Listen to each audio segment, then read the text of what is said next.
Very, very well done. Thank you. And now I would like to introduce Mr. Gustavo Herrero, who will sing the Mexican national anthem.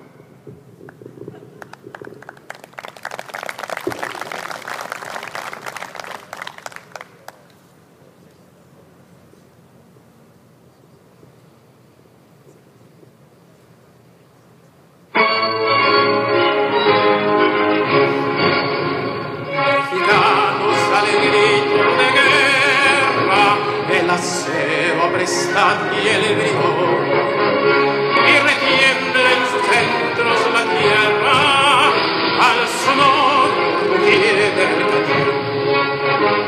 Retiembla en sus centros la tierra al sonoro rugir del cañón. Signo patria, tus sienes de oliva, de la paz el arcángel divino, en el cielo tu eterno destino con el dedo de Dios se escribió. Mas si osare un extraño enemigo profanar con su planta tu suelo, piensa, patria querida, que el cielo un soldado en cada hijo te dio, un soldado en cada hijo te dio. Mexicanos al grito de guerra, el acero apresta y el grito, y retiembla en sus centros la tierra al sonoro rugir del cañón. Y retiembla en sus centros la tierra al sonoro rugir del cañón.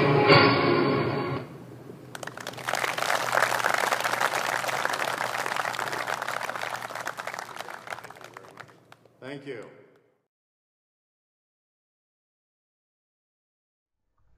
Hello and welcome to this week's Golf Betting System audiocast. I'm Steve Bamford. Now, it's the US Open 2014.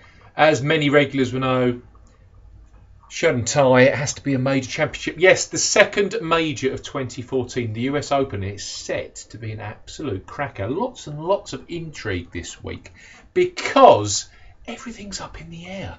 Absolutely everything is up in the air. It's being played at Pinehurst No. 2, which is Donald Ross course. You think, great. 2 years of form. 1999, the US Open was held there, and a lot of you will remember and will be very aware of the Payne Stewart versus Phil Mickelson head-to-head, which Payne ultimately won under par. 2005. US Open was also held at Pinehurst No. 2, and Michael Campbell, the New Zealander, came from pretty much off the page to win at a rather tasty price. So you think 1999, 2005, plenty of the players back in 05 are playing again this year. There's plenty to work through, but you'd be wrong in a certain extent because the Donald Ross design has been renovated. It's gone back to its early, I think it was 1907 the course was built, its roots with a Bill Corr and Ben Crenshaw renovation. And what they've done, which is completely alien to your standard US Open course, they've taken away all of the turf rough. Yes, all of the rough has disappeared. So US Open, toughest tournament in the world traditionally, the highest scoring, the Mike Davis, the USGA course director. He's absolutely renowned for setting a very stringent test. But Pinehurst No. 2, you will not find any turf rough whatsoever. Instead, the course has been renovated. It's firstly been extended. It now measures over 7,500 yards. Yep. It's a par 70. That's excruciating long for a par 70. And I'm just looking down at my notes. They've added almost 400 yards to the length of the course since they held the 2005 US Open. So it's a long golf course. But, so you instantly think, well, long bombers, guys that can bang it 330, 350 yards, can take apart the par 5s. But remember, this is the US Open. Pinehurst No. 2 has always been absolutely linked and synonymous with its bent grass greens. Okay, they actually change after the US Open this week and the Women's US Open next week. They're actually going to put down, you won't be surprised to hear because it's happening more and more often, they're putting down Bermuda grass greens moving forward. But at the moment they're creeping bent, very, very similar in their construction to the greens that were found down the road at Quail Hollow, which again were creeping bent grass greens. So they're taking away the bent grass from the greens moving forward. But what it's famous for is the Ross designs. A lot of the golf courses, you go along the fairway and the actual greens, the greens are above the rest of the hole. They're on a almost like a pedestal, and even worse than that, the greens themselves have got various levels within them, where only the flattest section, which is in the centre of the green, is available really to approach shots, because everything else runs off. So if you hit certain parts of the green, and they're averaging, I think it's about 6,500 square feet, but a lot of that area of the green is unreachable because the ball will run away from it.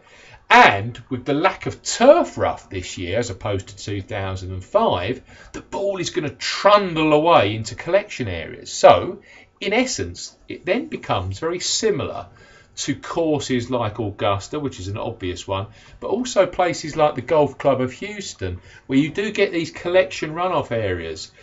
So effectively, it's opening the tournament up completely. Where it's been very stereotypical in effect that a high greens in regulation player tends to get the win because it's all about hitting as many greens as you can. I'm not so sure Pinehurst is going to play like that this year. You're going to have a very razor-sharp short game. So GIR grinders, even if they're banging it 300, 330 yards down the fairway, if they haven't got a short game, they will not win this tournament, because it's that the green complexes and the chipping around them are so difficult to get up and down. From the research that we've done, both Campbell and Payne Stewart didn't hit 60% of greens in regulation, and that isn't going to get much easier this year, because at the end of the day, the greens are going to have a lot. It's going to be a lot far easier for the balls to run off the greens. On top of that, though, and the intrigue that needs to be factored in, the course has been set up, as you would expect for a US Open, to be firm and fast. There's been no rain there for week upon week. The course already is looking kind of brown. The greens are 11.5 on the stimp. They've done that deliberately because they're so undulating and complex, the greens, that if it was any quicker, the balls just wouldn't stick whatsoever. The players are saying you pretty much got to be in the fairway to get it to have any chance of the balls holding. The actual holes themselves, though, are surrounded by, I've heard them called rubbish. Basically, it's sand either side. The course is built on sand, and either side of each fairway, there are sandy native areas that have got lots and lots of long, sprawling grass, native grass to North Carolina. So the ball could end up on a nice piece of sand that's been quite well compacted, and people like Jordan Spieth always said sometimes you get a lie like that, it's better than being on the fairway. Or you could end up behind rocks, you could end up behind 3-4 feet high local grasses. So it's going to be really 50-50 what happens. So it's a real complex web of intrigue this week, and even though it's been dry, and it's going to be dry tomorrow as well, Wednesday, the threat of a thunderstorm Wednesday afternoon, from that point on, thunderstorms are going to be a real factor throughout the whole 4 days. I cannot see this actual tournament going or being played through in 4 days. I think a Monday finish is absolutely nailed on from where I'm looking at various different weather forecasts. And how's the golf course going to take quite large deluges of water?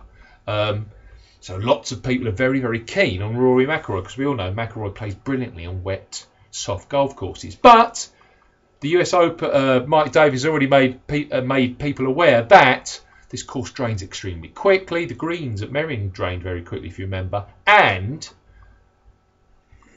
what's the target score going to be? It's very, very difficult. I'm going to take you through the top 10 of our predictor model. Don't forget golfbettingsystem.co.uk. Golf Betting System into your search engine, you'll find us. This is our predictor model. This is what the stats. Paul Williams has pulled it together this week. These are these are the stats that Paul think are really important. So greens in regulation, driving distance to a certain extent, but putting, scrambling, short game. Top 10. Brendan Todd in great nick at the moment. Reminds me of Billy Horschel. I think Todd could place this week. 100 to 1 with Paddy Powell.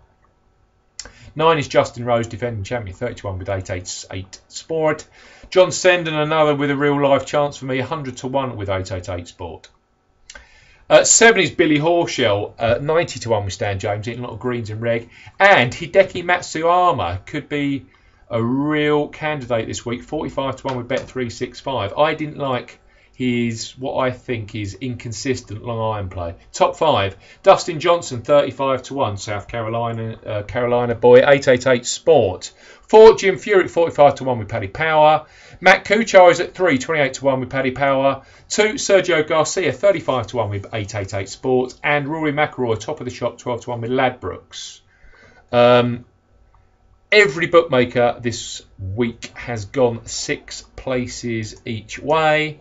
And it's also worthy of note that Betfred have gone 4 to 1, an enhanced 4 to 1 on Rory McIlroy to finish in the top 10. So 4 to 1 top 10 finish with Rory McIlroy. Only with Betfred, if you open up a new account, you also get, I think it's £25 of free bets, or up to £35 because you can also get a free £10 mobile bet. So £35 of free bets and 4 to 1 enhanced odds special on Rory McIlroy to finish in the top 10. I would have thought Betfred are rather worried about that proposition, so I'd get stuck in. Here are my tips for the week. I'm going to quickly take you through them. For me, length off the tee helps. There's no doubt about that, but it isn't all encompassing in my mind. A lot of the holes themselves have got real pinch points where these native areas come into the greens at around about 290 to 300 yards. So if you can be very, very straight and very, very long, good luck to you. You can have a real advantage coming in with shorter clubs. But all of the par 5s aren't reachable. There aren't many holes really that you're going to get a lot of huge reward for going 340, 350 off the tee.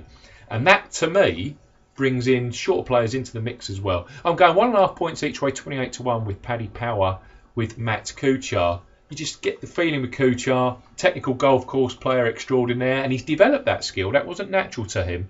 Can win now on 70s, can win on par 71s, 72s. Developing his way up the career chain, the food chain. FedEx Cup playoff victory of the Barclays in 2010. Goes and wins the Players' Championship. The World Match Play Championship, has won a tournament already this year at Harbour Town, which Payne Stewart used to play very well at. I just think Matt Kuchar's got an all-round game. He can hit the ball quite a long way. His scrambling and putting is fantastic at the moment. He's very good with long irons in terms of consistent greens in regulation. So Matt Kuchar, 1.5 points each way at 28 to 1. Next up for me, Sergio Garcia, 1.25 points each way at 33 to 1 with Paddy Power. If you want a player that's a Donald Ross expert, look no further than Sergio. I know for a fact, I looked at my records, 18 to 1 previous to this year's Masters he was. And a lot of people saying, best chance of ever winning a major. Well, actually, I think this is a fantastic chance, a better chance for him to win a major championship. Whether he can or can't, who knows? You know, his mental fortitude isn't the strongest, but he's more than capable of a top 6 finish, and this course is perfect for him. Long as you like fantastic short game, great greens in regulation play at the moment. Sergio Garcia, 1.25 points each way at 33 to 1 with Paddy Power. Then I'm going for a shorter hitter in Jim Furyk, a point each way at 45 to 1 with Paddy Power. Furyk, a real grinder.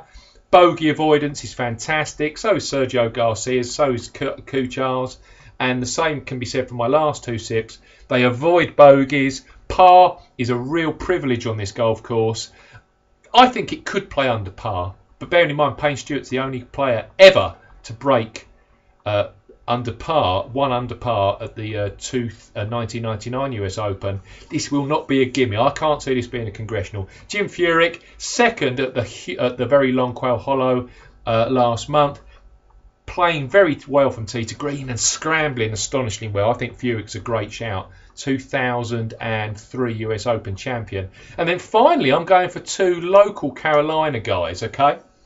You certainly know of Webb Simpson, a point each way at 45 to 1 with Betfred. Been very, very well back this week. I know he's been tipped up elsewhere. Webb Simpson, though, he loves Donald Ross designs. Played a lot of golf here around the Pinehurst Resort, including Pinehurst number 2. They've got 8 golf courses here. A local boy. Loves Donald Ross designs. He pretty much has got top 10s across every Donald Ross course that they play on the PGA Tour. I just think Simpson, who popped back into some form last week, 3rd at Southwind, and interestingly enough, his tee to green game was in better nick. He's been awful recently, putted reasonably well. I just think Simpson, who's got a fantastic chipping and putting creative short game, I think Simpson's an absolute must back this week. A point each way at 45 to 1. And then finally, half a point each way, 80 to 1. Another South Carolina guy, North Carolina, Bill Haas, the Wake Forest product.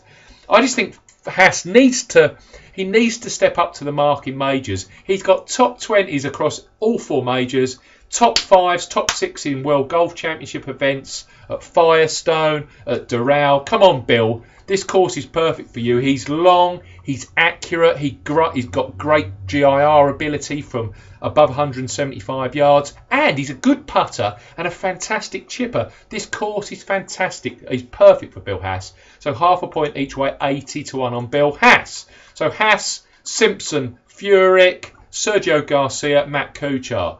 I'm going to quickly just show you, Paul Williams has pulled together lots of long shot bets. Let me just pick out a couple of you. This one's interesting. Top senior market. It's odds on, but top senior 5 to 4 on Miguel Angel Jimenez. He's up against Jeff Maggott and Kenny Perry. Well, that just seems like printing money. And also top 20s. Graham McDowell, 2 points top 20 finish at 9 to 4. Jason Duffner, 2 points top 20 finish 2 to 1. Both with Ladbrokes.